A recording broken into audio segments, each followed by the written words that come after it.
दोस्तों, मैं हूं आरती। संस्कृति आईएएस यूट्यूब चैनल पे आप सभी का स्वागत है। मैं हाजिर हूं एक नए विषय को लेकर के।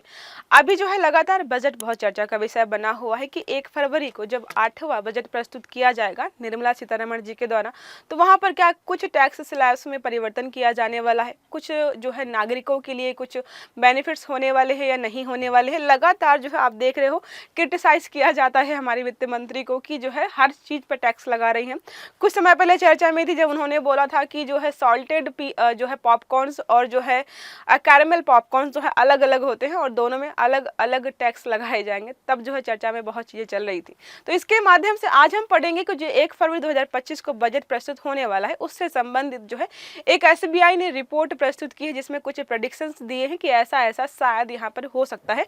उन सारी चीज़ों को समझने का प्रयास करेंगे। तो बजट 2025 है, क्या पुराने टैक्स रिजीम की छूटें होंगी समाप्त? तो यहाँ पे समझने का प्रयास करेंगे क्या समाप्त होंगी, क्या परिवर्तन होगा या जो है पहले जैसी ही चीजें रहने वाली है। क्लास स्टार्ट हो उसके पहले बता दूं, अगर आप यूपीएससी की तैयारी कर रहे हो तो संस्कृति आईएएस गणतंत्र दिवस के उपलक्ष्य में आपके लिए कुछ ऑफर्स लेकर आया था जिसमें आपको मोर देन 50% का ऑफ मिल रहा था।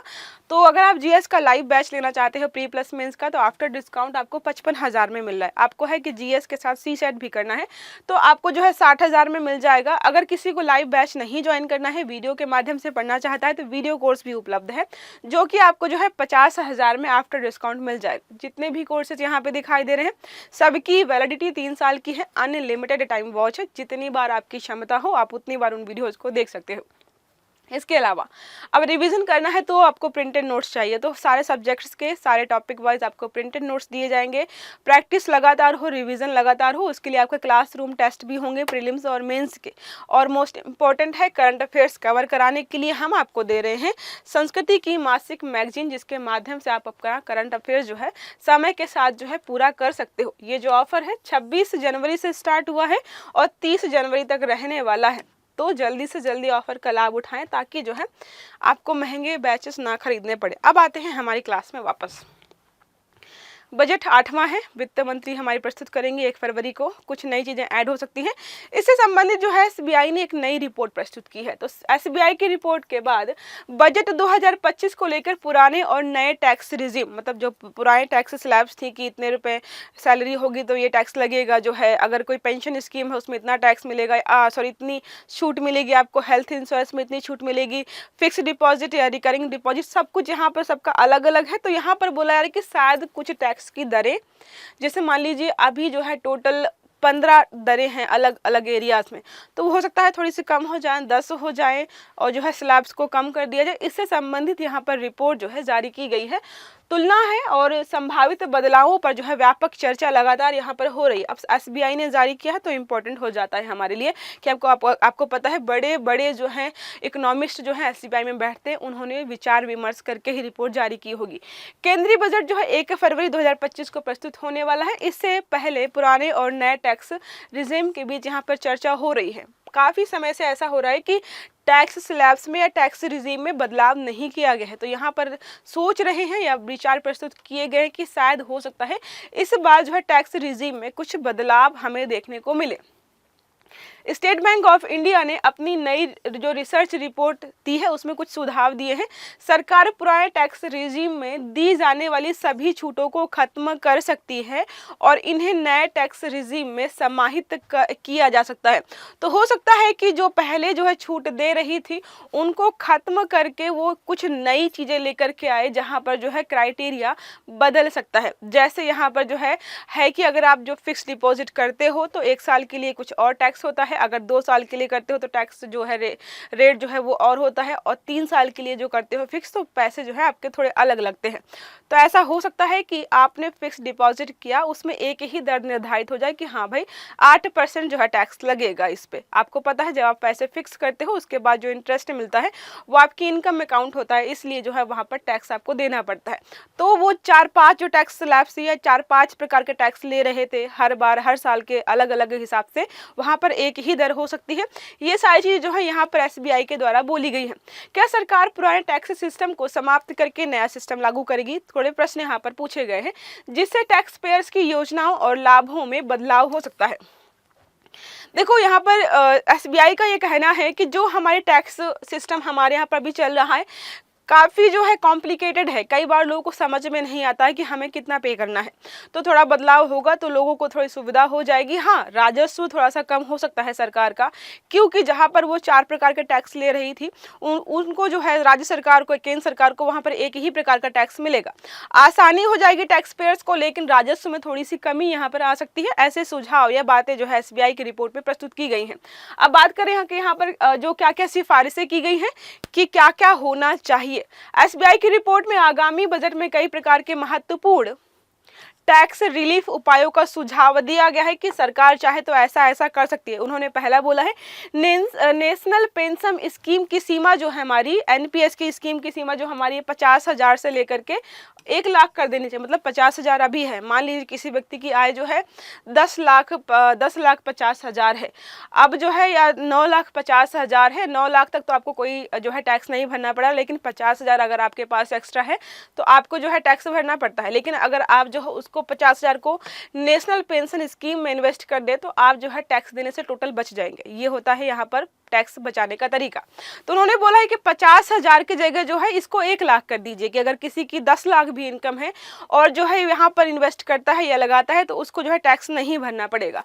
दूसरा है सेक्शन डी 80D, वो शायद 80C का पार्ट है, 80D का जो हमारा पार्ट है, मेडिकल बीमा में भी छूट की सीमा को बढ़ाने की बात की गई। कोई अगर जो है मेडिकल इंश्योरेंस लेता है तो वहाँ पर अभी हमारी छूट की सीमा है कि 25,000 रुपये जो है आप मेडिकल इंश्योरेंस लेते हैं तो आपको टैक्स में छूट मिल सकती है। तो उनको बोला गया कि भाई 25 से जो है आप 50,000 तक कर दीजिए, तो लोग जो है मेडिकल इंश्योरेंस लेंगे भी, सरकार मोटिवेट कर पाएगी और लोग टैक्स भी बचा पाएंगे। यहाँ पर कुछ आयकर स्लैब्स जो हमारी उसमें बदलाव की बात की गई है। आपको पता है कि यहाँ पर 10 लाख से ऊपर या 10 लाख 15 लाख के बीच देखिए लिखा है 10 से 15 लाख रुपए की आय पर टैक्स स्लैब को 20% से घटाकर 15% करने की यहाँ पर सिफारिश की गई है। बाकी 15% से ऊपर आपको पता है 30% यहाँ पर लिया जाता है। तो कुछ सिफारिशें की गई कि थोड़ा सा जो है जो टैक्स ले रहे हो आप उसको थोड़ा कम करिए आप, क्योंकि ये ज़्यादा है। 10 से 15 लाख, 10 या 15 लाख के बीच किसी की सैलरी है वो आपको 20 से 30% टैक्स दे रहा है, इसका मतलब बचता ही नहीं होगा कुछ, तो इसको थोड़ा कम करने की सिफारिश की गई है। साथ में इन्होंने बोला है बैंक डिपॉजिट्स पर समान दर। इसका मतलब यह है कि अगर कोई व्यक्ति 1 साल के लिए डिपॉजिट कर रहा है या 2 साल के डिपॉजिट कर रहा है, 3 साल के लिए डिपॉजिट कर रहा है, तो आप उस पर हर बार अलग अलग दर मत लगाइए टैक्स की। आप एक दर निर्धारित कर दीजिए कि तुम चाहे 50 साल के लिए फिक्स कर दो, दर यही है और यही रहेगी। उनको पे करने में आसानी होगी, आपको कलेक्ट करने में आसानी होगी। हाँ, थोड़ा सा रेवेन्यू यहाँ पे कम हो सकता है। तो एसबीआई ने यह सुझाव दिया है कि सभी मेच्योरिटी पीरियड्स में बैंक डिपॉजिट्स पर समान 15% का टैक्स दर लागू की जाए, जिससे टैक्स में समानता और स्पष्टता रहे। देखो यहाँ पर हमें लग रहा है कि हाँ चलो फायदा है, लेकिन कोई व्यक्ति जो है मान लीजिए कि पहले जो है अगर वो 10 साल के लिए फिक्स करता था तो उसको जो है 20% टैक्स देना पड़ता था, उदाहरण है, ठीक है। और कोई अगर जो है व्यक्ति है 5 साल के लिए फिक्स करता था तो उसको 10% यहाँ पर देना पड़ता था। तो इस वाले को तो फायदा हुआ, इसके पास पैसा ऑलरेडी था, ये 20% देने में इसको कोई समस्या नहीं थी। लेकिन कोई व्यक्ति है जो 5 साल के लिए फिक्स करके 10% ही भर रहा था, उसके पास मतलब पैसे कम है या जो भी रीजन समझ लीजिए, अब इसको नुकसान होगा। क्यों? इसको 5% एक्स्ट्रा भरना पड़ेगा अगर ये नियम कानून यहाँ पर लागू हो जाते हैं। तो सारी चीज़ों के कुछ फायदे हैं, कुछ नुकसान होते हैं।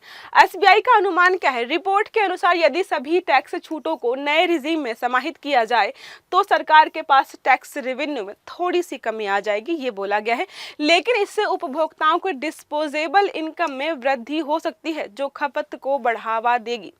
डिस्पोजेबल इनकम मतलब है कि जितना भी खर्चा वर्चा है सारा करने के बाद जो उसके पास फाइनल इनकम बचती है वो होती है डिस्पोजेबल इनकम। अब कोई व्यक्ति टैक्स कम देगा तो जाहिर सी बात है उसके पास जो है पैसे ज़्यादा बचेंगे, जिसके बाद वो खर्च ज़्यादा करेगा, डिमांड ज़्यादा करेगा, सप्लाई बढ़ेगी, इकोनॉमिक ग्रोथ हमारी हो जाएगी। ऐसे यहाँ पर चीज़ें बताई गई हैं।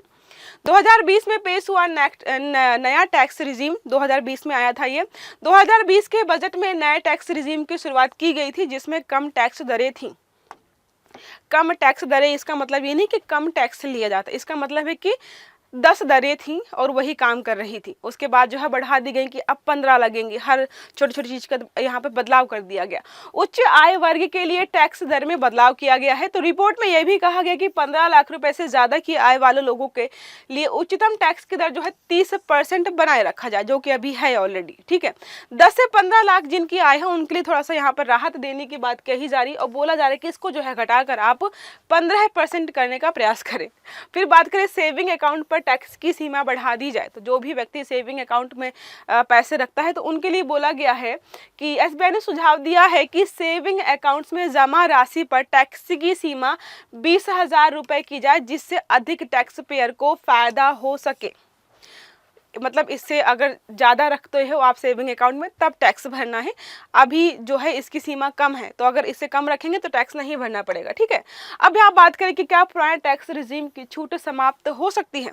तो यहाँ पर जो है बहस इसी बात पर है कि क्या जो है पुरानी जो टैक्स रिजीम है वो खत्म हो जाएगी या छूटें खत्म हो जाएंगी। सरकार पूरी तरीके से यहाँ पर नया बदलाव लेकर के आने वाली है।